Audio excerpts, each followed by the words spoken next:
One sec while I just make sure everything is all up and running. As you may or may not know, I'm kind of multi-streaming on a few different platforms. So I just have to check that I'm in the right place. For example, on Instagram, I'm a bit to the left, I think, a bit off. And I have to check that I am on Facebook. Oh, I went the wrong way on Instagram. Look at that. It's reversed. So when I go one way, it goes the other way. Okay, good. Facebook's looking good. Hang on, just get it up now. So I can see comments or questions. Okay, that's good. I'm in the right place. And Instagram, brilliant. Okay, so we're off and running. Great. Hello. How are you? Good? Good, I hope. It's all right if you're not good, but I hope you are. Right, chance to meditate together. This isn't a class. I meditate throughout the day. This is just the one I do on Facebook, Instagram, and YouTube.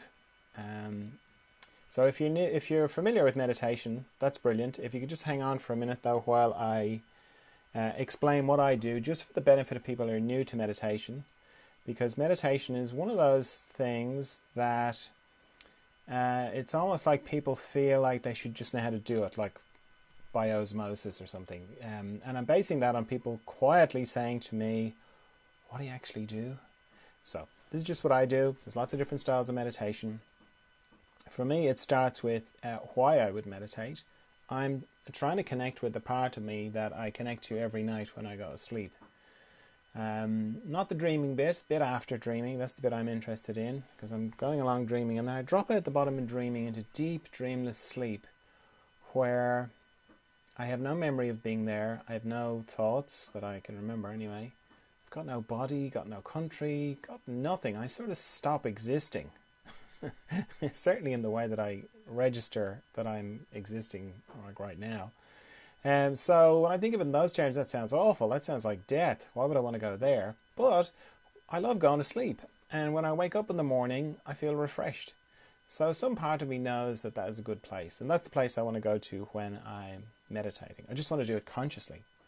So straight away, if you're new to meditation, I'd encourage you to not to do this lying down, because you'll fall asleep. Or if you don't fall asleep, you'll battle sleep. Both of which are kind of not really what the point of the whole thing is. So yeah, I'd encourage you to sit up. You can sit in the lotus position if you want, if you're comfortable like that. I'm just sitting in a chair. If you're going to sit in a chair, I'd encourage you to sit in not a super comfortable chair that you might fall asleep in, because then you're back to, the falling asleep thing. So as I say, no thoughts can seem to get to this place. So I have to figure out a way to kind of part the curtains of my mind to get into this place. So what I do is I make a sort of an arrangement with my mind where I say, hey, could you just not think for the next 15 minutes because I want to meditate?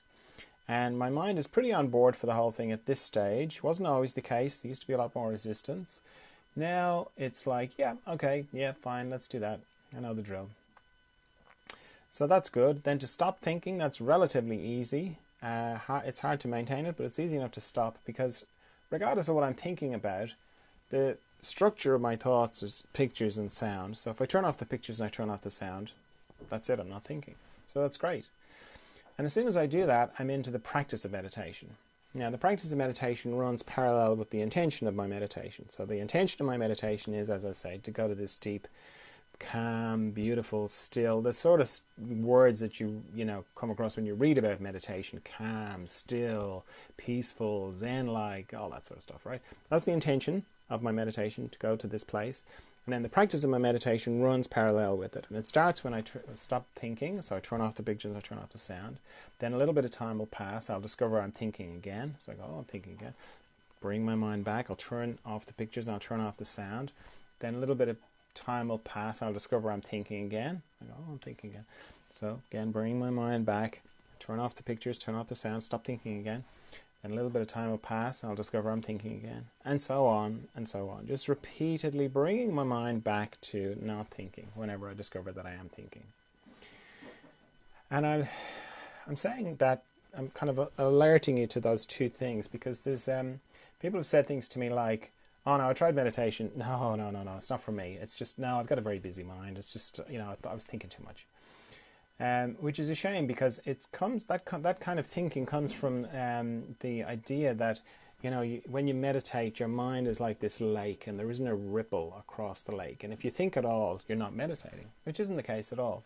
It's a kind of a dance between these two things. Like sometimes I'll be very still and no thoughts. Other times I'll be thinking, and then I won't even be conscious that I'm thinking. I'll just be off on a train of thought, looking at the scenery, and then suddenly I'll kind of go, oh, I'm thinking again. So it's fine. Like both are very powerful.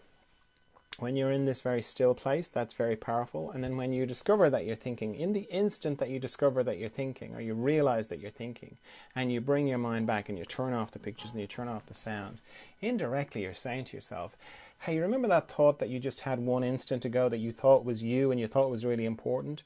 Well, you've just kind of erased that. So you are obviously not that thought. You're not your thoughts. You're something else. That's pretty powerful. And then the fact that you do that repeatedly, that's very powerful as well. So the two go together, So if you find yourself thinking a lot, or your mind is saying that you're thinking a lot, that's fine. Don't worry about it. Just whenever you discover that you're thinking, just keep bringing your mind back to not thinking, and you'll be doing a great job meditating. Now, while I'm doing all that, I'm also letting go of any tension in my body, or another way of saying that is I'm bringing more awareness or consciousness to my body. And I'm letting go of tension in my body by scanning my body up and down very slowly, very gently. Anywhere I find tension, I let it go. And I use my out breath to let it go. And I do that for two reasons. One, it's very natural to just let it go like that. And then it's also a good way to remember to breathe, because it's easy to forget to breathe or to hold your breath in meditation. I know that sounds weird, but it can happen. Also, while I'm scanning my body, I'm paying particular attention to any structures that go across my body. Mostly my body runs longitudinally, head to foot, but anywhere that goes across has a tendency to accumulate tension more than other areas. I think of it a bit like a log going across a stream, it picks up the twigs and the branches and all that kind of stuff. Except in my body, it's tension. So I'm checking my eyes particularly, or I'm paying particular attention to my eyes, my jaw, my base of my neck, my shoulder girdle, my joints, because they're all transverse joints as well. So my shoulders, my elbows, my wrists, my fingers, my heart area, my respiratory diaphragm, all my intestines, my pelvic floor, my hips, my knees, my ankles, and my toes. What else? Nice quiet room is very helpful if you're new to meditation, because once you close your eyes, your hearing will go up. You'll be hearing things in a couple of rooms away. And little sounds are very triggering for thoughts. So you want to help your mind have less things to think about. So, quiet room where you're not going to be discovered. That's very helpful. And then I'm going to set a timer. I always set a timer when I meditate. That's just, again, one less thing for my mind to think about.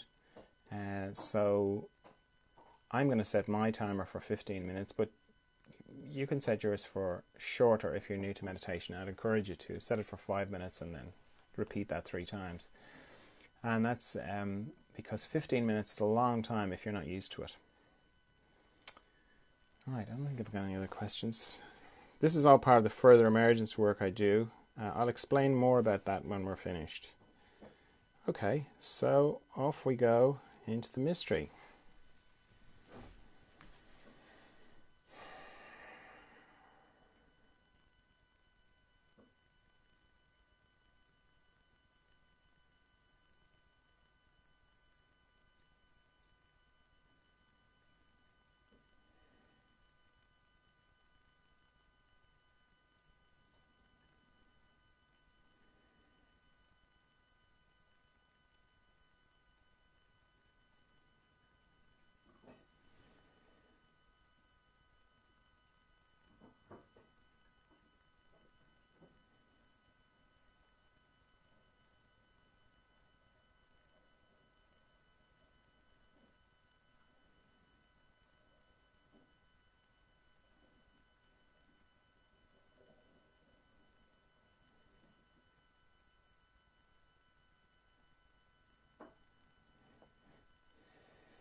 right, if you feel like you've gone very deeply into yourself, then take a minute to come back from there.